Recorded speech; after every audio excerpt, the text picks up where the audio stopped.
que es una IDE que se llama MPLAB, que permite la escritura de un programa en Assembler.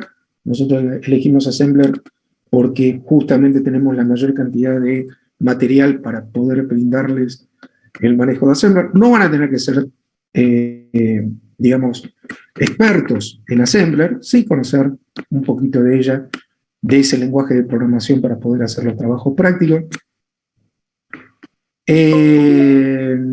Cómo se maneja cada uno de los componentes de un microcomponente, un microcontrolador en este caso, para el manejo de memoria, y escribir, desarrollar, probar y evidenciar los programas a través de trabajos prácticos, de escritura de programas muy simples que tendrán no sé, 40 instrucciones, 50 instrucciones como mucho, basados en lo que queremos expresar, que es el manejo de una arquitectura y nada más. Es decir, no pretendemos que ustedes sean ni ingenieros electrónicos ni expertos en programación de bajo nivel. ¿Okay? Ese es el objetivo en particular. Sí que conozcan una estructura de arquitectura, porque, bueno, en alguna medida, dependiendo de cómo vaya evolucionando su profesión, la requieran. ¿Está? Bien, la agenda para nosotros es primero llegar a un objetivo que es el conocimiento de una arquitectura básica, hacer una revisión del set de instrucciones de programación en Assembler, también en forma muy básica, conocer métodos de direccionamiento y de organización de las memorias y características especiales de la arquitectura sobre la cual nosotros vamos a trabajar, que es extensible a la arquitectura de computadora en forma global. ¿Está bien? Si bien trabajamos sobre una herramienta y sobre un componente particular, todo lo que vamos a desarrollar tiene su extensión en todas las otras características, gamas de diferentes procesadores que existen en el mercado. Bien, vamos ya a iniciar lo que para nosotros sería una definición de lo que son los sistemas programables. A ver si ahí me perdí de algo. En el chat. No. Una cuestión, chicos, me interrumpen, obviamente, no es interrupción, quiero que lo manejen. Si tienen alguna pregunta, levantan el micrófono y me preguntan. ¿Okay? Bueno, vamos a definir lo que es un sistema microprogramable. Quiero que lo vean acá. Un sistema programable puede ser un microprocesador. Cualquiera de los que nos conocen ustedes, acá hay una foto de un Intel Pentium 4, procesador ya ya superado, digamos. Ahora estamos con nuestros productos Intel multinúcleos, qué sé yo, el i3, el i4, lo que fueran, pero esos son los microprocesadores. Y los microcontroladores, que ustedes ven que tienen una fisonomía. ¿Correcto, Agustín? Sí, ya tenemos hasta i10. Bueno, los microcontroladores, que ustedes ven que tenemos una fisonomía bien diferente a lo que es un microprocesador, que también tiene particularidades, es decir, tiene versionamientos, así como Intel tiene, como dice Agustín, qué sé yo, el Core i10, pasando por todos los modelos anteriores. Bueno, los microcontroladores tienen lo mismo, tienen una nomenclatura. En este caso estoy mostrando un producto de Microchip que tiene la nomenclatura de PIC 16 F84 como característica, y que bueno, tiene características funcionales diferentes. Este es un microcontrolador de gama media, elegimos este porque tiene todos los elementos necesarios para que ustedes conozcan lo que es, en definitiva, el concepto de arquitectura de computadoras, o los conceptos de arquitecturas de computadoras. Entonces vamos a definir lo que es un sistema programable, tanto microprocesadores como microcontroladores. En términos generales, un sistema programable es un dispositivo o conjunto de dispositivos de propósito general que, según sea necesario, se programa para resolver distintos problemas. ¿Está? Con lo cual, un sistema programable indica que dentro del encapsulado de esos productos, bueno, es factible incorporar un programa desarrollado obviamente por programadores y que permiten el desarrollo de una aplicación general. ¿Ok? Bien. De propósito general, lo vamos a ver ahora, Nico, mirá. Propósito general tiene que ver con esto que vemos acá, que el sistema, o sea, las aplicaciones que se pueden poner sobre un encapsulado, cualquiera sea, de los que mencionamos recién, bueno, tienen múltiples usos. Aplicaciones informáticas, cálculo matemática, por ejemplo, una calculadora científica, esa que tenemos probablemente en tu escritorio, no sé, automatización de elementos que tienen que ver con la domótica, con, no sé, una aspiradora, ¿viste? Esas aspiradoras que son tipo robot, que uno las pone en el piso y a través de un programa evita espacios o va a lugares de acuerdo a sensores que tiene. Automatización de funciones de automotores. Fíjense, ustedes seguramente han visto propagandas, avisos, donde indican que los autos están medio robotizados, ¿no? O sea, accionan distintos elementos, por ejemplo, frenan solo, estacionan solo,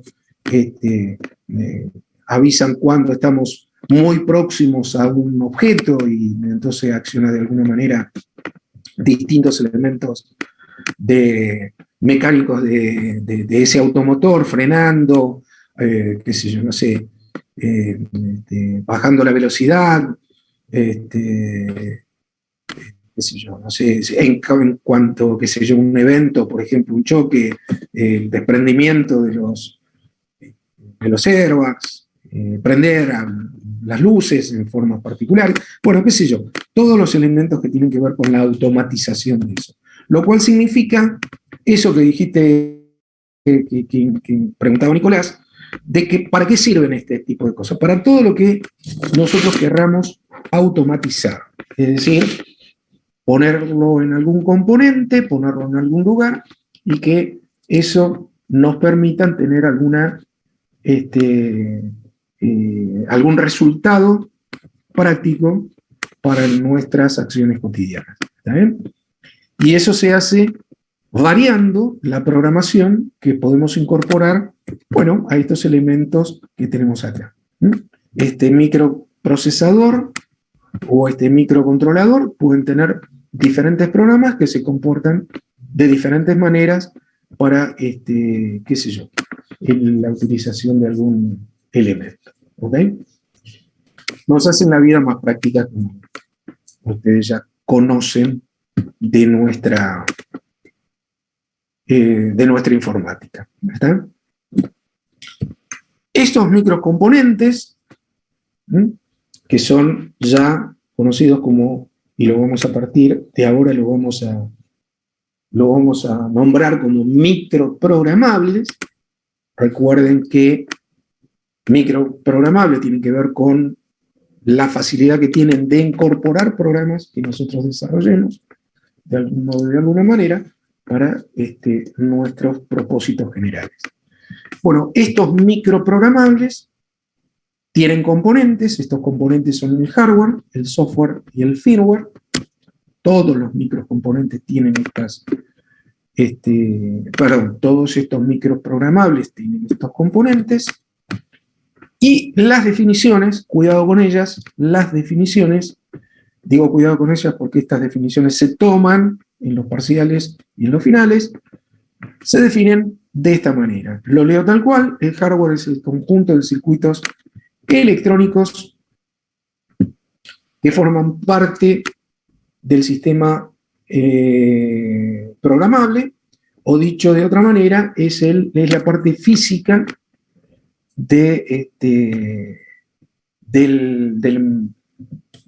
digamos, del componente que estamos trabajando, de esa pastilla, de ese componente que estamos trabajando. A ver, ¿qué es el hardware en realidad? El hardware es primero, bueno, digamos, el silicio, las patitas y todos los elementos que tiene el controlador.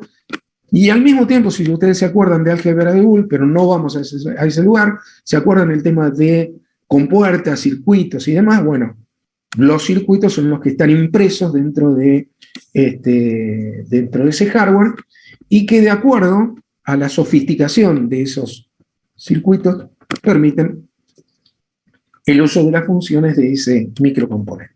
¿Está bien? Aquellas compuertas, ¿se acuerdan? El AN, el ON, el OR, el NOR y todas las milongas esas, que terminan siendo un circuito eléctrico, bueno, están compuestos, están metidos adentro de estos hardware que ustedes conocen. ¿Está bien? El software es un conjunto de programas y aplicaciones formado por instrucciones y rutinas que se utilizan para programar y coordinar el sistema programable, y que están metidos de alguna manera dentro de ese microcomponente, el procesador, desarrollado por ustedes, que van a ser los programadores de esas funciones que, bueno, incorporarán para hacer lo que querramos hacer con nuestro microcontrolador.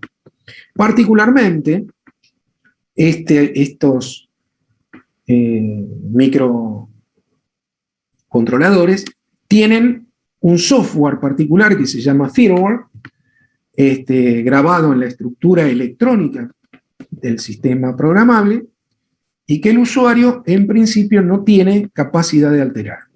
¿Está bien? A eso, en sus computadoras, esas computadoras de escritorio, notebook que ustedes tienen, hay uno que ustedes seguramente lo han escuchado en alguna oportunidad, que se llama BIOS. Estos procesadores, ahora te respondo, Mauro. Estos firmwares, digamos, este software que están, perdón, tengan en cuenta que esa palabra software está entrecomillada, ¿sí? No es este mismo software, es el que permite, por ejemplo, a través de la BIOS, en un microprocesador, utilizar ese programa como intermediario entre hardware y software. ¿Está? Para vos, Mauro, lo que decís, cómo era la palabra que se le decía a un intermediario entre el hardware y el software, bueno, esos son controladores. ¿Está bien? Esos controladores uno los incorpora en algún espacio particular, y eso es lo que hace controlar el hardware y el software de de una arquitectura particular. ¿Está bien? Ya vamos a entrar en detalle con los drivers, exactamente, esos controladores. Que no dejan de ser software particular, ¿no? O sea, alguien escribe ese driver para que pueda controlar, por ejemplo, qué sé yo, una lectora de DVD. ¿Está bien? Entonces, cómo mueve el motor de un lado para otro, para avanzar la cabeza lectora grabadora, para leer, para grabar, para quemar una superficie, bueno, todo ese tipo de situación. Bien. Entonces, esos sistemas microprogramables lo vamos a ver en nuestra, digamos, en nuestro ámbito, como que son basados en unidades centrales de proceso, CPU, con lo cual la arquitectura particular de los microprocesadores, microcontroladores, si bien tienen características bien diferentes, como es el número de distintos circuitos integrados, por lo tanto, esto tiene funcionalidad particular y esto tiene funcionalidad también particular, de acuerdo a la cantidad de circuitos integrados que tiene incorporado ese microprograma. Es decir, el número de distintos circuitos integrados le brinda la capacidad funcional de cada uno de estos componentes, ¿no? Microprocesadores y microcontroladores. En el caso de los microprocesadores, acá, como vuelvo a indicar, estoy mostrando un Pentium 4, hoy estoy en un Intel Core i3, i7, i10, bueno, es que tienen capacidades diferentes, por lo tanto tienen costos diferentes. Lo mismo pasa con los microcontroladores. Cuanto más sofisticado es, más caro es el producto y obviamente más funcionalidad. Ahora, ambos microprogramables, microprocesadores y microcontroladores, están basados en el tratamiento de programas y en un componente incorporado dentro de esta pastilla que se llama CPU, Unidad Central de Proceso. También existe en el mercado una serie de productos que, si ustedes lo ven en forma externa, tienen mucha similitud, ¿ven? Tiene mucha similitud con los microcontroladores. Si uno lo mira, es como que son iguales, pero en el caso de los PLDs, son productos que no están basados, o sea, no tienen la misma conformación de los microcontroladores, no están basados en una CPU. Es decir, dentro de este componente no hay una CPU incorporada. Esto nosotros queremos que ustedes lo conozcan, que sepan que existen, pero no vamos a trabajar con ellos. Estos PLD en realidad son los que se usan para automatizar herramientas, robots y ese tipo de cosas, que siempre hacen la misma función. Una vez que la gente desarrolla la programación del PLD, si queremos generar un funcionamiento diferente, tenemos que agarrar el PLD, lo tenemos que tirar a la mierda y tenemos que construir otro. ¿Está bien? En cambio acá, nosotros le podemos cambiar la programación tantas veces como queramos. Hay un límite, pero tantas veces como nosotros queremos, la podemos cambiar. ¿Está bien? Hoy quiero que voy a dar un ejemplo muy tonto. Hoy quiero que este PIC desarrolle funcionalidades propias de, qué sé yo, de automatización de un automóvil. Mañana este mismo PIC quiero que funcione en un avión. Es decir, subir y bajar un tren de aterrizaje. Y puedo utilizar el mismo componente. Cambio la programación, ¿no? Obviamente, porque el elemento que estoy controlando es totalmente diferente. No es lo mismo un avión que un automotor. ¿Está? Pero puedo utilizar el mismo producto. Saco un programa, pongo otro y se compra un controlador para Wi-Fi, un controlador para unidades USB, un controlador de un disco duro, sólido o mecánico, tiene controlador de memoria, la memoria RAM, que nosotros podemos poner varios peinecitos para aumentar nuestra capacidad computacional, qué sé yo, unidades de DVD. Bueno, todo eso requiere una mother, ¿está bien? Los microcontroladores, que son, para que ustedes lo recuerden, esto que tengo acá, bueno, también requieren una placa. También requieren una placa. Pero esa placa, ese contenedor, lo desarrollan unos especialistas que son los técnicos electrónicos. ¿Está bien? Son los que construyen una placa particular, ¿sí? Ahí ponen un zócalo, que es el PIC correspondiente o el producto correspondiente, y fuera de la placa, digamos, la periferia del PIC, bueno, se ponen distintos elementos. Por ejemplo, qué sé yo, un display para poner un número, eso se llama un display de 7 segmentos para dibujar números o letras, y que un humano pueda verla, o un motor, ¿sí? Donde se prende y se apaga ese motor de acuerdo a características particulares. Arduino, está bien lo que decís, Dante, son ese tipo de placas. Ese tipo de placas, a ver, Arduino es una empresa que vende placas para que uno ponga estos microcomponentes, pero estas placas también se pueden desarrollar en forma particular, es decir, no necesitas comprarte una placa Arduino para utilizar un procesador PIC, ¿está bien?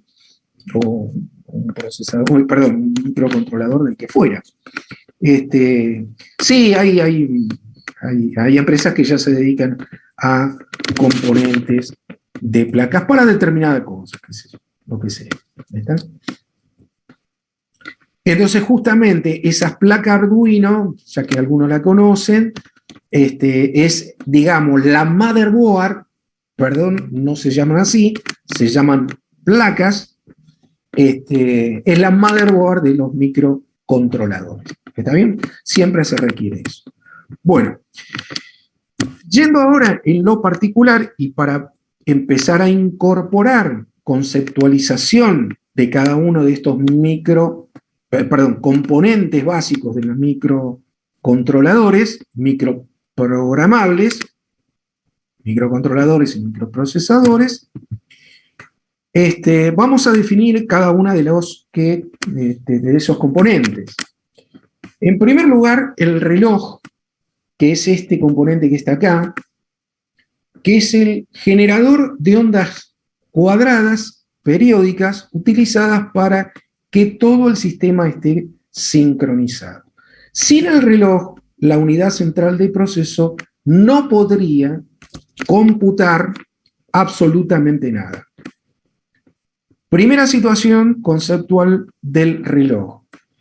El reloj no es un reloj que da la hora, es un generador de TIC, generador de eventos, por decirlo de alguna manera, que lo que hace es indicarle a la unidad central de proceso que cada uno de esos TIC de reloj ejecute un paso particular de la unidad central de proceso que se conoce como ciclo de máquina.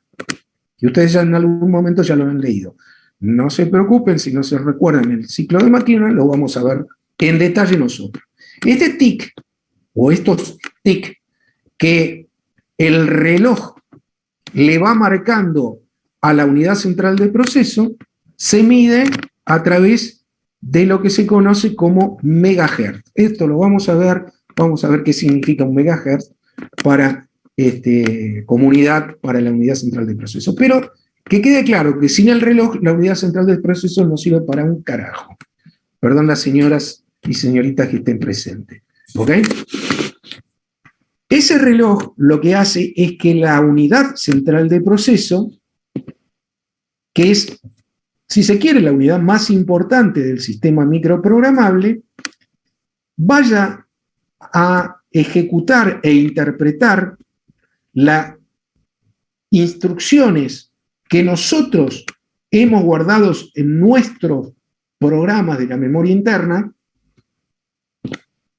y que esas órdenes, sentencia por sentencia que se van ejecutando, bueno, lo vaya tomando la unidad central de proceso y de acuerdo a esa lógica realiza las operaciones lógicos-matemáticas que dan un resultado. Y ese resultado provocará alguna acción en todo nuestro conjunto de componentes que vamos a desarrollar como arquitectura. ¿Está bien? Con lo cual, la memoria interna, que es la que vemos acá, está compuesta por registros que contienen valores absolutos en binarios de ceros y unos. Es decir, todo finalmente, una sentencia del lenguaje de un programa, instrucción, o un dato en particular, en esta memoria interna no es otra cosa que una sucesión de ceros y unos, binarios. ¿Está bien? Ustedes dentro de los ceros y los unos y los binarios y toda la milonga esa ya lo conocen de la arquitectura. No vamos hacia ahí, pero ténganlo en cuenta que esto tiene que ver con eso que vimos en alguna oportunidad. Bien.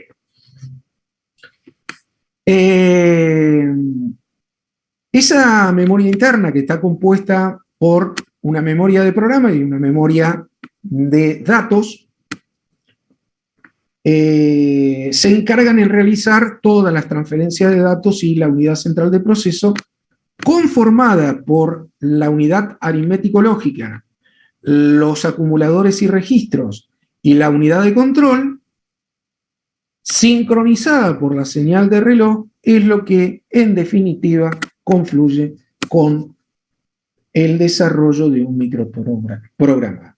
¿Está bien? Como, digamos, definición particular del microprogramable, tenemos la definición de memoria central, como la que recién mencionaba. Ahí tienen la definición. Es un dispositivo que forman parte del componente microprogramable y que en él se encuentran o se resguardan los programas que utiliza esta pastilla, este componente. ¿Está bien? La unidad de entrada-salida, que es la que, en definitiva, permite la comunicación del microcontrolador, del microprogramable con el exterior, con todos los periféricos, que así se llaman, los que conectamos a través de una patita o a través de un Arduino o de una motherboard. Este componente que está acá, dentro de esta, digamos, de este microprogramable, permite la comunicación de nuestro microprogramable con el exterior. ¿Está? Y ahí funciona, bueno, un teclado, una bocina, un display, un monitor, una unidad de DVD, qué sé yo, un disco duro, lo que fuera. ¿Está? Y los periféricos, cuidado con esta definición, no forman parte del microprogramable, están afuera de los mismos, y es un conjunto de dispositivos creado por especialistas que hacen algo en el exterior. ¿Está bien? Pueden ser, entre otras cosas, un motor eléctrico, una electroválvula, o sea que se abre o se cierra una válvula en particular, un sensor de movimiento, un brazo de robot, un teclado, un disco duro, todo lo que fuera. ¿Está bien? Esos son los periféricos. Cuidado con la definición, no forman parte, ¿sí? No forman parte del sistema microprogramable, pero están conectados al micro. ¿Está bien? Bien. No sé si hay alguna pregunta. Si no, continúo. Bueno, ahora bien, la arquitectura que actualmente nosotros usamos en nuestro distintos elementos microprogramables son dos.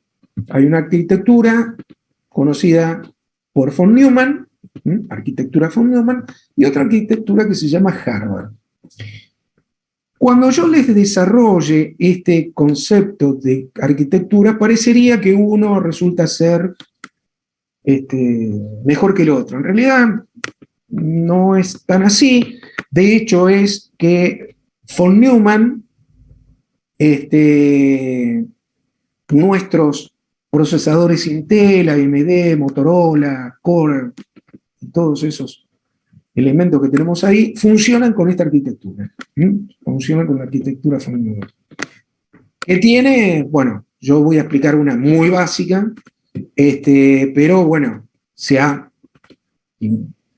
mejorado, suplementado, mejorado, complementado y desarrollado en forma mucho más compleja que la que voy a mostrar acá. Y como ustedes ven, si están utilizando en este momento una computadora, bueno, funciona perfectamente y es muy, ¿cómo diría? Muy performante, ¿está bien? Entonces, una arquitectura del tipo von Neumann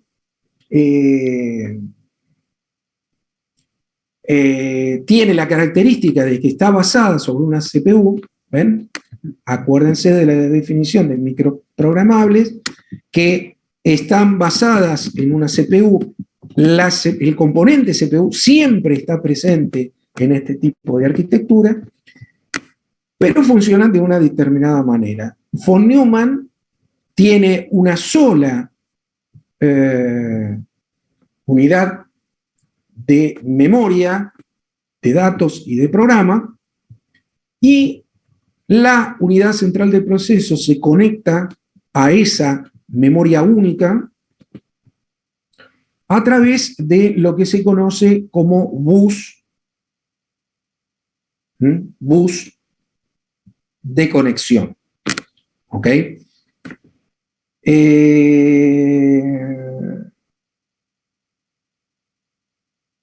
Perdón, profe, ¿por qué la flecha entre la unidad central de proceso y la unidad de entrada-salida tienen líneas punteadas? A ver. No le des bolilla a eso. Tomé un diagrama que tenía esas características, pero no importa. Tiene un sentido, pero no para nosotros. ¿Está bien? No lo tomes como algo significativo. Bueno, volvemos a esto. Entonces, la unidad central de procesos se comunica con la memoria de datos y programas a través de un bus de conexión. Ese bus de conexión tiene un ancho de banda. ¿Qué significa ancho de banda? Que entre la conexión entre uno y otro componente, CPU y memoria de programa, pueden pasar en ráfaga 8 bits, es decir, 8 bits al mismo tiempo. Por eso se llama ancho de banda. ¿Está bien? Por supuesto que este ancho de banda, dependiendo de cada uno de los componentes, a veces es 8, 16, 32, 64, 128. ¿Ok? Cuanto más ancho de banda tenga, más sofisticado va a ser el CPU. Doy un ejemplo. Vieron que ustedes tienen en su casa o en su CPU, en su computador, que les dice que tienen que instalar un programa y dice, bueno, fíjese de cuántos bits se trata su CPU. Y entonces vos tenés tu CPU que es de 32 o de 64. Por lo tanto, claro, exacto, lo que dice Dante. Entonces, cuando ustedes van a instalar, por ejemplo, el Windows por decir cualquiera, tienen que elegir en el modo 62 o modo 64. 32 o 64. Bueno, justamente por esto, porque el ancho de banda para la comunicación entre el CPU y la unidad central de proceso es de esa característica. 32 o 64. Entonces eso lo hace más obviamente, más performante cuanto más ancho de banda tenga el bus de conexión entre CPU y memoria de programas y de datos. Recuerden que el bus de memoria de programas y de datos está incorporado en el microprogramable. Es uno de los componentes del microprogramable. No confundir con la memoria RAM. Con esa memoria que está en un peine ahí, en un costadito, que uno puede agregar. Es un componente que está dentro del componente de nuestra CPU. Bien, entonces, las características más particulares o más importantes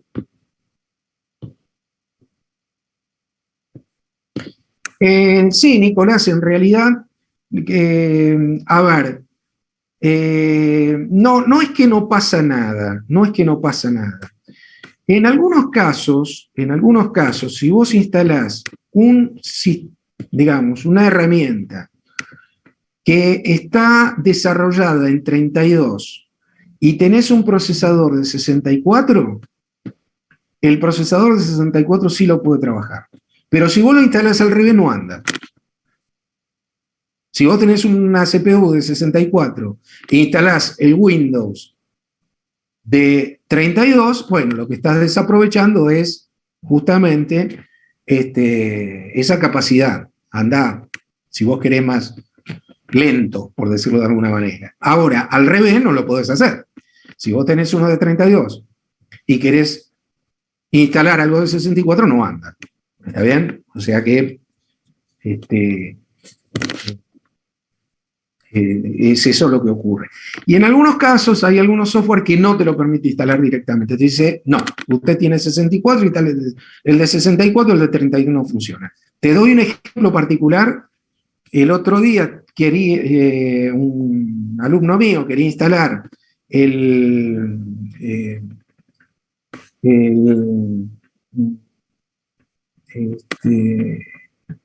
¿cómo se llama? VisualNet, perdón, no me salía. El VisualNet quiso instalar tenía un procesador de 64, quiso instalar un 32 y no lo dejó. No sé si es una limitación del Windows o de la arquitectura. La verdad que no lo conozco. Bien, entonces, ahora sí, vamos a nuestro ejemplo de arquitectura de hardware. La arquitectura hardware, como ustedes ven, ya tiene otra característica. Primero tiene dos memorias separadas. La memoria de programa está separada de la memoria de datos. Recuerden que estas dos memorias componen el microprogramable, pero en el microprogramable, en lugar de existir una sola, existen dos diferenciadas. Esto lo vamos a ver ya en un diagrama con más detalle. La característica de esta arquitectura es que tiene un bus de conexión con la memoria de programa y otro bus de conexión con la memoria de datos. Ambos bus, particularmente, son asimétricos, es decir, conforman diferentes tipos de capacidad de conexión. En este caso, en forma particular, y porque lo muestro en este ejemplo, este bus que muestro yo tiene 14 bits para conexión con la memoria del programa y tiene otro bus de 8 bits con la memoria de datos. ¿Por qué elegí esto? Porque en particular nosotros vamos a desarrollarnos con un PIC de Microchip que tiene estas particularidades: 8 bits de bus de datos de memoria, 14 bits de bus de programación, porque así lo vamos a trabajar con nosotros. Pero sepan que esto es variable dependiendo del modelo de producto que vayamos a utilizar. ¿Está bien? Tendrá mayor o menor capacidad de bus. Como ustedes ven, la diferencia entre arquitecturas de von Neumann está dada particularmente en que una tiene una sola memoria y la otra, hardware, tiene dos memorias. Una específicamente para programas y otra específicamente para datos, mientras acá tienen las dos cosas. Estas dos memorias tienen una consecuencia en cuanto al desarrollo de la computación de las instrucciones. Lo vamos a ver en la que viene. Fíjense en von Neumann, en la arquitectura von Neumann, en un ejemplo de una instrucción particular, que es esta que está acá, que les pido por favor que la miren, que sepa que exista. Esto es una instrucción que está dada en lenguaje assembler, que no requiero que en este momento se las acuerden ni que las mantengan, ni mucho menos, pero ¿qué hace esta instrucción? Lo que hace es mover de un lado a otro un dato. Entonces lo que hace en un componente, en un procesador microcontrolador que se llama FreeSCAL, no es el PIC que nosotros vamos a trabajar, es uno que se llama FreeSCAL, que está desarrollado por la empresa Motorola, si no me equivoco, y trabaja con esta arquitectura, von Neumann.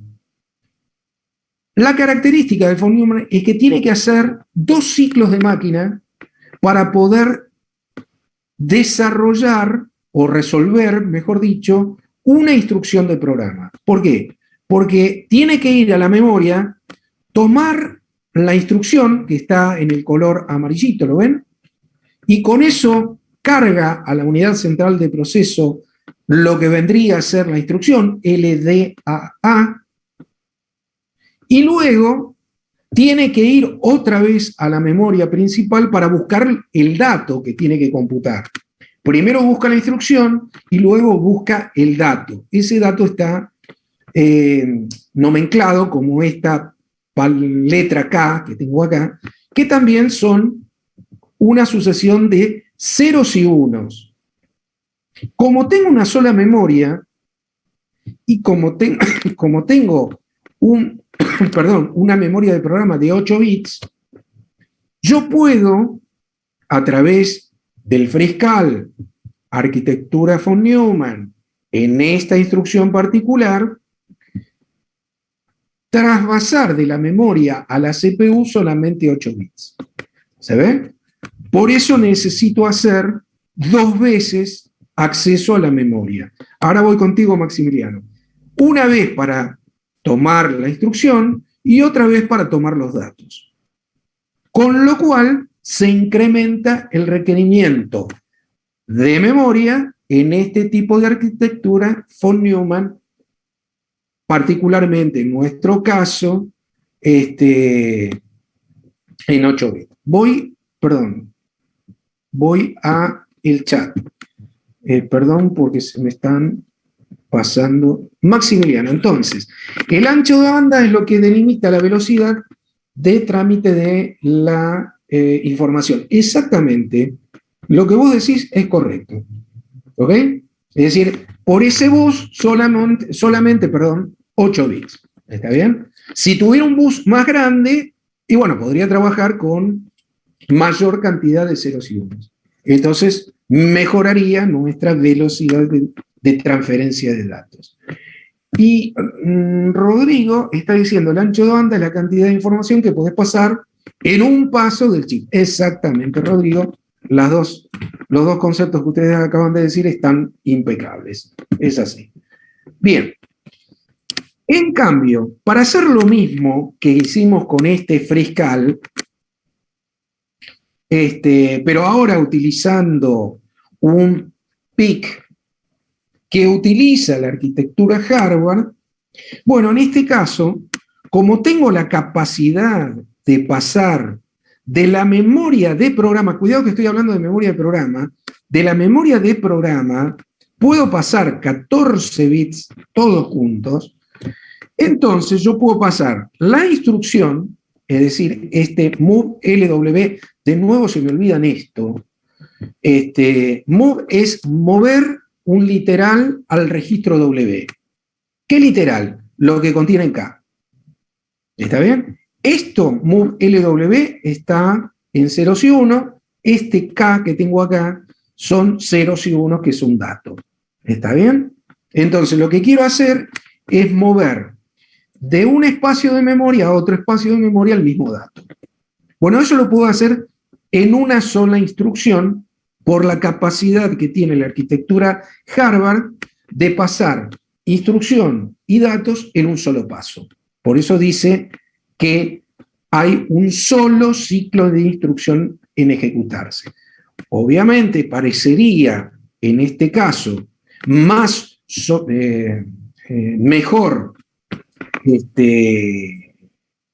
la arquitectura Harvard que la arquitectura von Neumann. ¿Está bien? Sin embargo, a nivel de aplicación, tanto una como la otra funcionarían tan eficientemente una como la otra. Solo que en una arquitectura tenemos más ciclos de máquinas que en otra. Probablemente la arquitectura von Neumann en algún componente sea más lenta que una arquitectura Harvard con los mismos componentes. Obviamente porque tengo necesidad de utilizar los requerimientos de memoria en lugar de un ciclo en dos. Pero bueno, eso es lo que ocurre en la arquitectura. ¿Está bien? Recuerden que esta arquitectura se utiliza en el presente aún en esquemas muy sofisticados como son los procesadores que nosotros tenemos en nuestras máquinas. ¿Está bien? Es decir, no es que esto quede obsoleto, ni que sea de menor performance que la arquitectura Harvard, sino que, bueno, a través de un desarrollo arquitectónico del componente que vayamos a utilizar, por ejemplo, un Core i10, es tan eficiente, tan efectivo como esta arquitectura que podemos basar acá. ¿Está bien? Todo tiene que ver con quienes deciden el desarrollo y fabricación de los componentes que vamos a utilizar nosotros. Nosotros no vamos a trabajar con esta arquitectura porque, bueno, tenemos que utilizar una y utilizamos esta. Entonces, sí, colgado esto, este tramo tenemos que volver a uno más. Bien. Entonces, los microcontroladores PIC, que son los que nosotros vayamos a desarrollar, recuerden que todo lo que dijimos sirve para todos los componentes de microprogramables. Todo lo que decimos en forma de definición, esa definición es consecuente con cualquier tipo de marca o herramienta que nosotros vayamos a utilizar. Por eso me gustó poner esta fotito que están acá. ¿Ven que todos estos microcontroladores tienen formas diferentes? Bueno, pero todos se manejan con la misma arquitectura. Más patita, menos patita, más memoria, menos memoria, cuadraditos, alargaditos, exactamente lo mismo. En realidad, todos tienen la misma arquitectura que vimos anteriormente. Todos están basados en una arquitectura Harvard, todos tienen un pipeline de canalización, esto lo vamos a ver en detalle, tiene registros, tiene instrucciones que trabajan con uno o más ciclos de máquina, tienen palabras, es decir, tienen una determinada cantidad de instrucciones que pueden trabajar. Nosotros vamos a trabajar con una que se llama RISC. Vamos a trabajar con un lenguaje de programación de bajo nivel, que no necesariamente tiene que ser Assembler. Nosotros vamos a trabajar en Assembler porque elegimos uno. Se puede trabajar con otros lenguajes de programación también de bajo nivel, por ejemplo C. Ese set de instrucciones que puede manejar una CPU que está acá adentro, se llama RISC y es una cantidad de instrucciones reducidas. Y esto me lo reservó para después, para que no complicarles la vida ahora. Nuestro procesador, que antes era dibujado de esta manera, como una estructura muy básica, bueno, ahora lo vamos a romper un poco, lo vamos a agrandar un poquito, para que se entienda la arquitectura y para que se entienda el manejo de cada uno de estos componentes que vemos acá. Vean que en el diagrama anterior, si ustedes lo pueden comparar luego, tengo el reloj, tengo la unidad central de proceso, tengo la memoria central y tengo la unidad de entrada-salida o recursos auxiliares, es decir, todo aquello que yo conecto a partir de ahí. Y al mismo tiempo, tengo los bus de direcciones. Como estamos trabajando con una arquitectura del tipo Harvard, vamos a tener separada la memoria central en la memoria de programa, ven, ahí está, y la memoria de datos. Está separada, aunque a todo eso se lo conoce como el nombre genérico, digamos, de memoria central. Vamos a ver cómo funciona, en particular, la arquitectura Harvard basada en un procesador o unidad central de proceso. Veamos ahora cómo funciona este reloj. ¿Por qué decíamos que el reloj era tan importante con esta arquitectura? El reloj lo que va a hacer es indicarle a la unidad central de proceso que la unidad central de proceso obtenga sentencias de programa o datos de la memoria central, o bien conecte con algo conectado en el exterior a través de la unidad de entrada-salida. Ahora bien, miren esto.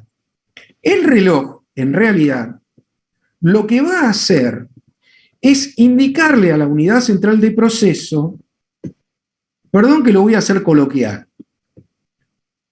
che, unidad central de proceso, andate a la memoria central, activa la memoria de programa y tráete una instrucción. ¿Cuál? La que yo te vaya a decir. La instrucción 1 del programa que está almacenado en la memoria central, en la memoria de programa. Caso 2.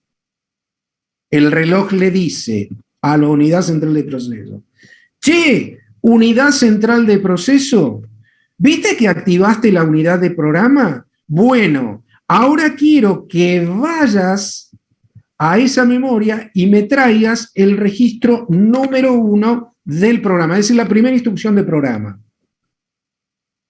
¿Qué hizo el reloj? Le fue diciendo a la unidad central de proceso, activa a través del bus de control la unidad central de memoria de programa, o activar la memoria de datos, o activar la memoria de unidad de entrada-salida. Activalo, trabaja con eso. A través del bus de dirección, el reloj y la unidad central de proceso dice, bueno, ahora que activaste la memoria de programa, andá y agarrá el registro número 1, o el 25 o el 72, depende de la instrucción que yo tenga que hacer. Andá y buscalo, pero tráemelo a través del bus de datos, porque el bus de dirección lo que va a direccionar, justamente por eso se llama bus de dirección, el bus de control va a activar y el bus de datos va a traer. Por eso tiene la doble flecha a la unidad central de proceso. ¿Se entendió esto? Fíjense que el reloj lo que hace es decirle, activa el bus de direcciones, activa el bus de control, activa el bus de datos. Y es el reloj lo que lo está haciendo. A ver, ¿a través de qué? A través del ciclo de máquina, que ya vamos a verlo. A través del ciclo de máquina. Y como yo dije que el reloj no toma tiempo, sino que da tic. Tic 1, tic 1, prepárate para activar la memoria central. Tic 2, prepárate para incorporar esa instrucción a la memoria, a la unidad de aritmético loca. Tic 3 y así sucesivamente. Eso se llama pipeline, ¿sí? O canalización del bus de datos. Bien, ahora lo vas a ver, Nicolás. Se va a cortar y te lo explico en el próximo, en el próximo tramo. ¿Está bien? Bien. Bueno, acá tienen todos los componentes, que son los componentes que están acá. ¿Están? Entonces, a la unidad central del proceso le tenemos que decir, andate a la memoria de programa y de la memoria de programa traeme el ladrillo que corresponda. Me traes este ladrillo, este ladrillo, este ladrillo, este ladrillo. Bueno, esos ladrillos, llamados de esa manera para mí, lo direcciona, es decir, lo va a buscar al ladrillo correspondiente a través de la dirección. Cada ladrillo tiene una dirección particular. Ahora, el contenido de ese ladrillo, ¿ven? Por ejemplo, este que tengo acá, el contenido de ese ladrillo, que vamos a poner que este ladrillo es el ladrillo número 4, ¿ven? 1, 2, 3, 4. El ladrillo número 4, ese número 4, ese número 4 es el que le tengo que pasar a la CPU para que vaya a buscar el ladrillo número 4. Ahí va la dirección. ¿Lo ves? ¿Se entiende? Perdón, no estaba poniendo el chat. Ahí está, bien, Nico. Fenómeno. Ok, entonces, fíjate vos, y está bárbaro lo que me propusiste como duda. Fíjate que en este ladrillo va ese número que todos creo que ustedes entendieron, y que va en el bus de datos. Y en el bus de datos lo que va, perdón que vuelvo un cachito para atrás, en el bus de datos va esto, es decir, move LWK, es decir, todo esto. Esto es lo que va en el bus de datos. En el bus de datos va una combinación de ceros y unos que en esta parte significa lo que quiero que hagas, en esta parte el dato de lo que quiero que hagas. ¿Entendés? De esa manera se conforma la dirección por acá y los datos vienen por acá. Ahora, fíjate una cosa. ¿Y el bus del control cómo funciona? Y funciona de esta manera. Es decir, che, CPU, anda en la memoria del programa, o sea, activa esta memoria y no activa esta. Porque ¿qué es lo que va a buscar? Una instrucción de programa. Entonces, activa esto y abre este bus de 14 bits. ¿Lo ven? Y la memoria de datos, por ahora guárdenselo. Por ahora guárdenselo, esta memoria de datos, ya la vamos a ver. ¿Está bien? En lugar de activar esta, activa esta. ¿Está bien? Pero ya eso lo vamos a ver. ¿Ven? En lugar de activar esto, activa esto que está acá. ¿Se entendió ahora un poquitito mejor esto de bus de direcciones, reloj, unidad central de proceso? Bueno, entonces, así funciona la arquitectura Harvard y así funciona un microcontrolador basado en CPU. Insisto, chicos, para la cucaracha más chiquitita, pedorra, perdón la expresión, o para el procesador más sofisticado funciona de esta manera. Con los conceptos vertidos son exactamente iguales. Ahora bien, vamos a Vamos a entrar un poquitito más en detalle con esto. Vamos a ir a estas memorias. Cuando nosotros les pedimos hacer un trabajo práctico que creo que todo el mundo hizo, de memorias, ustedes leyeron todo un aplicativo, perdón, todo un material que nosotros le dimos, y ahí aparecieron las diferentes memorias, ¿no? Memoria ROM, memoria EPROM, memoria flash, memoria RAM. ¿Para qué mierda existen tanta memoria? Ahí está lo que dice Dante.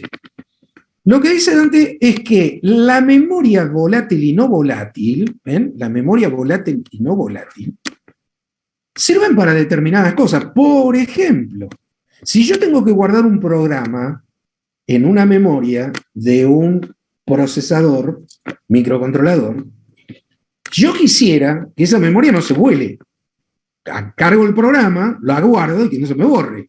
Porque si cada vez que se me corta la electricidad o cada vez que apago el microcontrolador, se me vuela todo, bueno, tengo que volver a cargar el programa, tengo que volver a hacer la compilación y toda la milonga que signifique incorporar el programa en esta memoria. Por eso, esta memoria es una memoria no volátil, como dice Dante, y que en determinados productos a veces es una memoria ROM, otras veces es una memoria OTP, otras veces es una memoria EPROM, otras veces es una memoria flash.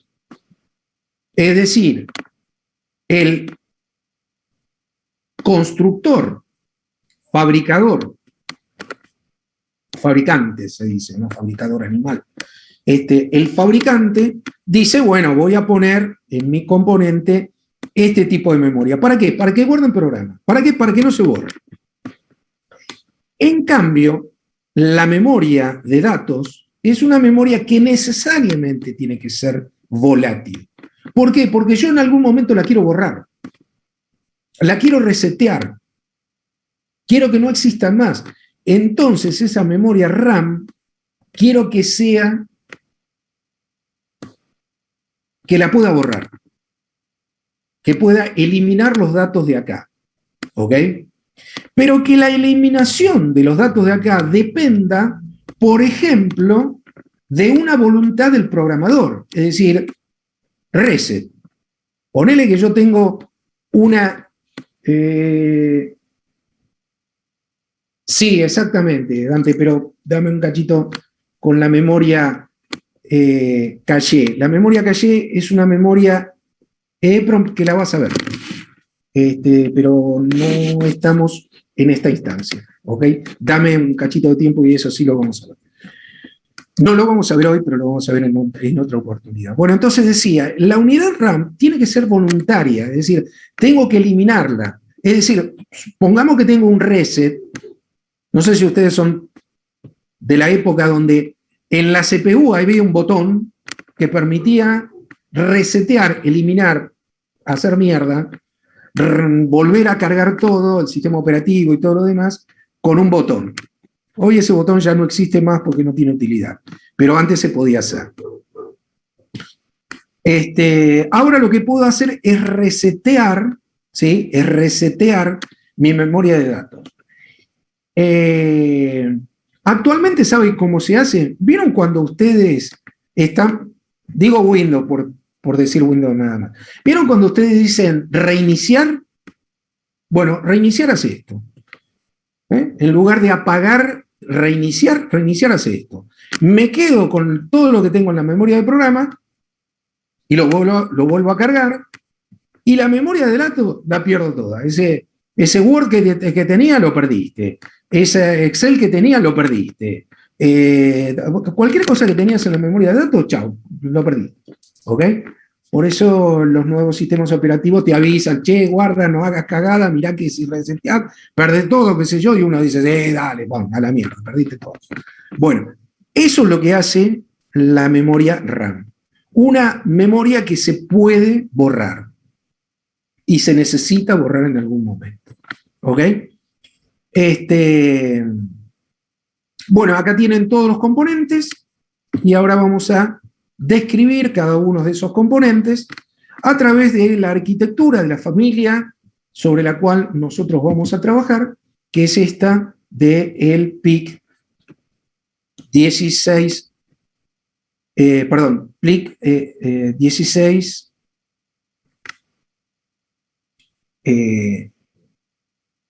ay carajo, se me quedó.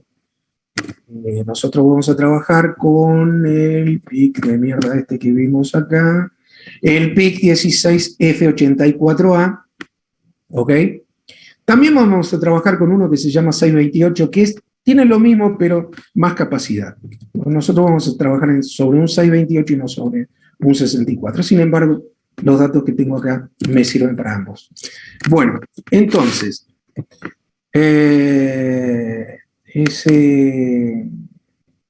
ese PIC que dije recién tiene una unidad central de proceso, una memoria de programa, una memoria de datos. Por eso acá aparecen las líneas, los buses de conexión. ¿Está? Estos son buses de dirección, estos son buses de datos, y mantengo el color tal como lo expresé acá. ¿Ven? Estos colores se mantienen justamente para que ustedes mantengan esa relación cuando vengan a buscar los datos que venimos mencionando acá. Bueno, entonces, esta unidad central de proceso, ¿sí?, que tenemos la memoria de instrucción o programa, acá tenemos la memoria de instrucción o programa, tiene una capacidad en general limitada. De acuerdo al modelo PIC que vayamos a utilizar, o el modelo de microcontrolador que vayamos a utilizar, acá tenemos una capacidad. En nuestro caso, el 84, el PIC 1684, tiene 1024 ladrillos. 1024 instrucciones diferentes. Y alguien me va a preguntar, la mierda, y si necesito más, cambia el PIC. En lugar de utilizar el PIC 16F84A, utiliza el 628 que tiene, en lugar de 1024 palabras, tiene 2068, el doble. No me alcanza. Busca otro PIC que tenga, qué sé yo, 4098, 4096, y así sucesivamente. Es decir, vas a tener alguna arquitectura de esa familia que te permita utilizar la gran cantidad de memoria de programa. ¿Está bien? Sabemos que esta memoria no se borra. Entonces es una memoria OTP, ROM o flash. ¿Está bien? Y que, para nuestro caso, tiene 14 bits de memoria. ¿Por qué acá dice 13 y acá dice 14? Ya lo vamos a ver. No es un error. Lamentablemente, así está construido. Así es. Y si ven los ladrillitos, tienen 14 bits. La dirección tiene 13. ¿Ok? Estos 14 son los bits que van en el bus de instrucciones. Estos 13 es el direccionamiento para ir a buscar un ladrillito de este lado. Esto y esto, aunque diga líneas, no es lo mismo. Estos son datos o instrucciones, estos son direcciones. No son datos, no son instrucciones. Bien, lo mismo ocurre con la memoria de datos. La memoria de datos RAM son registros, igual que estos ladrillitos que tenía acá, pero ahora en la memoria de datos, donde están basados sobre una memoria SRAM, tipo de memoria volátil, y que, como vamos a ver, esta memoria tiene una cantidad de palabras, es decir, un espacio de guardado, que también están en un nivel. Es decir, tengo 68 palabras, tengo 68 niveles. ¿En dónde?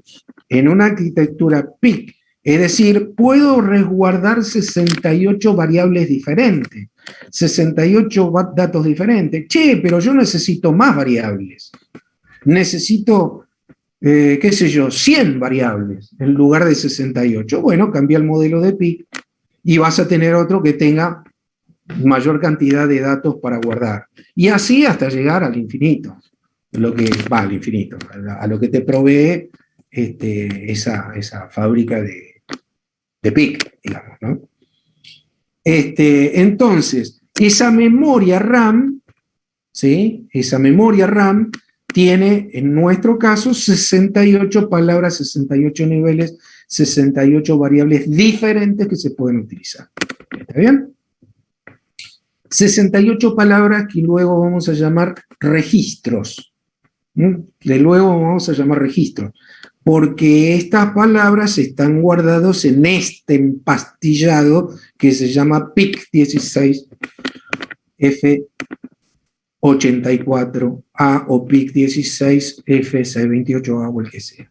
Y además vamos a encontrar dentro de nuestra arquitectura una memoria que se llama EEPROM.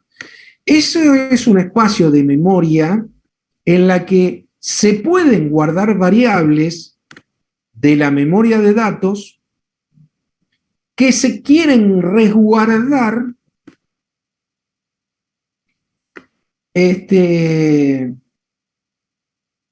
para que si se corta la electricidad o se resetea, obviamente lo tengo que programar, me puedo llevar lo que tengo de la memoria de datos, lo puedo resguardar y eso no se me perdería. ¿Para qué sirve esto? Doy un ejemplo muy bobo. Vamos a suponer que yo voy a una farmacia, tengo un turno, tengo un display donde van los turnos, y en un momento se corta la luz. ¿Qué pasaría con ese dispositivo si lo tengo basado en este PIC? Y bueno, que se me pierdan todos los números y empezaría otra vez de 1. ¿Correcto? Bueno, lo que yo puedo hacer es programarlo de manera tal que a medida que van pasando los turnos, voy guardando el último turno en esta memoria EEPROM. ¿Lo ven? Entonces, cuando vuelve la electricidad, no empieza a contar de 1, empieza a contar desde el último número que tenía registrado. Estaba en el número 15, el número que va a aparecer ahora en pantalla va a ser el 16, no el 1. ¿Se ve? Eso lo puedo hacer a través de una memoria, manejar una memoria que se llama EEPROM, que también está disponible dentro de la pastilla, digamos, del formulario, del controlador, y que todos los controladores lo tienen. Alguien me preguntó hoy sobre la memoria, un tipo de memoria que ustedes me preguntaban hoy, que se me escapó.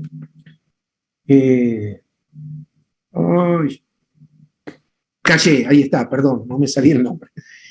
La memoria caché. La memoria caché justamente está dentro digamos, del Intel Core o lo que fuera. ¿Está bien? Y esa memoria caché es la que uno puede resguardar y en caso de que por alguna razón tenga que recurrir a la misma, tenga parte de la memoria RAM que yo tenía, o tenga el procedimiento de la memoria RAM, los datos de la memoria RAM, que en algún momento pase. A eso se llama memoria caché. ¿Está? Que no es más que una memoria de este tipo. Bien.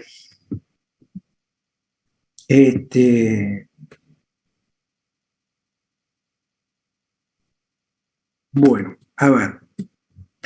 Vamos al ciclo de máquina.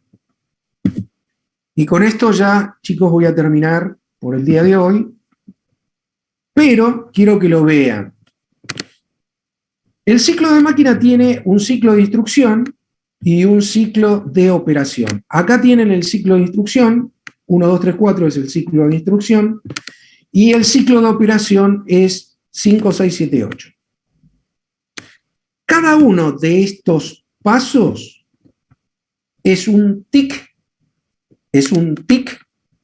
del reloj. Tic 1 trae la instrucción, tic 2 decodificarla, tic 3 colocar en el registro de instrucción. TIC 4, colocar el registro en la dirección.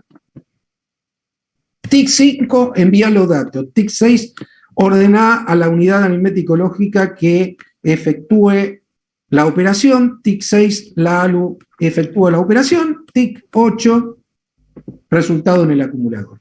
Ahí tienen un ciclo de máquina. ¿Ok? Este ciclo de máquina se efectúa siempre del mismo modo. Entonces, el reloj le va indicando cuál paso tiene que efectuar de acuerdo a lo que fuiste a buscar a la unidad central de a la memoria de programa o a la memoria de datos. ¿Ok?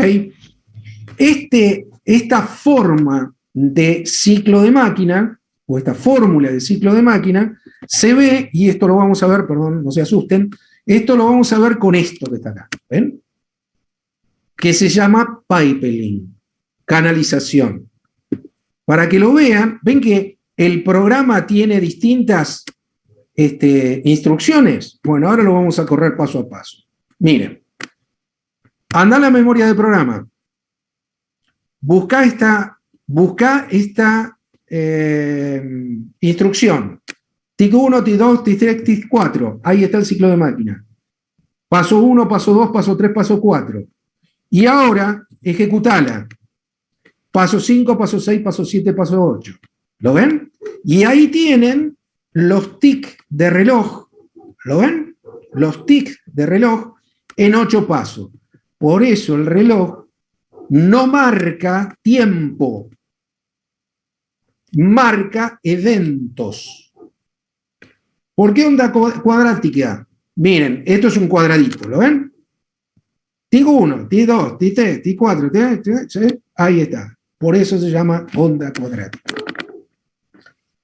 Y acá tienen paso 1, paso 2, paso 3, paso 4, paso 5, paso 6, paso 7, paso 8. Búsqueda y ejecución.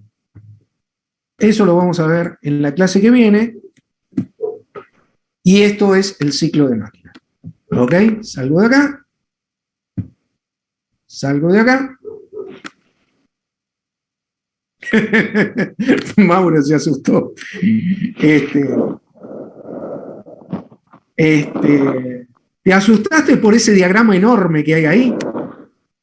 Bueno, ese diagrama que hay allá, ese que yo pasé así muy rápidamente, lo van a ver y lo van a ver en detalle y lo van a recordar y lo van a tener a mano tantas veces como sea necesario. Pero esto es arquitectura, chicos. Esto es entender qué pasa dentro de una pastilla de miércoles, cómo funciona de determinada manera, porque luego vamos a tener que programar. Como tenemos que programar a bajo nivel, tenemos que saber cómo funciona ese empastilladito. ¿Está bien? Y qué características tiene y cómo funciona. ¿Está bien? Bueno, no es una locura, chicos, no es una locura. Van a ver que pasito a pasito van a ir entendiendo esto. Y por otro lado, quiero bajarles un poco la intensidad de esto. Nadie pretende que todo esto ustedes se lo reconozcan y se lo corran de memoria. Para eso tenemos el material suficiente que ustedes van a tener a mano. Se llama datasheet. Y ese datasheet lo van a tener todo el tiempo que ustedes lo requieran y necesiten para trabajar. El asunto es saber cómo se usa. ¿Está bien? Así que no se asusten, que no es ninguna locura y vamos a andar muy bien con esto. ¿Ok? No, Bruno, te vuelvo a insistir, yo no voy a subir las clases, no puedo subirlas, no tengo oportunidad de hacerlo. Lamentablemente las clases no se van a subir, no tengo espacio suficiente, no tengo herramientas suficientes para poder hacer. La tengo grabada, sí, la tengo grabada y eventualmente vemos cómo, eventualmente veo cómo pasarla. Chicos, pero no me quiero comprometer que todas las clases las vaya a grabar, ¿ok? Porque no tengo dónde ponerla, ese es el punto. Es lamentable, pero es así. Bueno, nada, chicos, los dejo ya en libertad. La próxima clase, el lunes que viene, continuaremos con esto, ¿ok? Genial. Bueno, que tengan buen fin de semana. Nos vemos la próxima clase.